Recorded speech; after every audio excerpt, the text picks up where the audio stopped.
আগামী অক্টোবরের মধ্যে জুলাই হত্যাকাণ্ডর ৩ নতুন সাইরগান মামলার রায় পাওয়া যাবে বলে জানাই আইন, বিচার ও সংসদ বিষয়ক উপদেষ্টা আসিফ নজরুল। আজিয়ে ফেব্রুয়ারির 11 তারিখ মঙ্গলবার সচিবালয়ের এক প্রেস ব্রিফিংত উপদেষ্টায় হতা হই ৩০০টির উপর অভিযোগ দায়ের করা হয়েছে। আমাদের এখানে প্রসিকিউশন অফিস যাচাই বাছাই করে 16টি মামলা দায়ের করেছে। 4টি মামলার তদন্ত কাজ এ মাসে সম্পন্ন হচ্ছে। এরপর চার্জশিট গঠন করার মাধ্যমে আনুষ্ঠানিকভাবে বিচার কাজ শুরু হবে।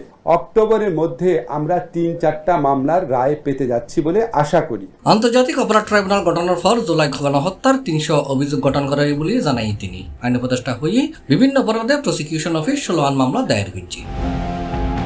চলতি মাসের সাইকেল মামলার তদন্ত হাত শেষ হইব। এরপর যাচাই বাছাই শেষে আনুষ্ঠানিক বিচার হাত শুরু হইব। 3 সপ্তাহ সময় লাগিব। সাক্ষ্য গ্রহণ শেষে বিচার হাত শুরু হইব ঈদের পরে। সাবেক প্রধানমন্ত্রী শেখ হাসিনা সহ আওয়ামী লীগের শীর্ষস্থানীয় নেতৃবৃন্দ এবং শীর্ষস্থানীয় কিছু পুলিশ এবং প্রশাসনিক কর্মকর্তা এই সমস্ত মামলায় আসামি হিসাবে রয়েছেন। আগামী অক্টোবরের মাঝে 3 নতুন সাইরগান মামলার আনুষ্ঠানিক রায় হইব বলে জানাই আসিফ নজরুল হই।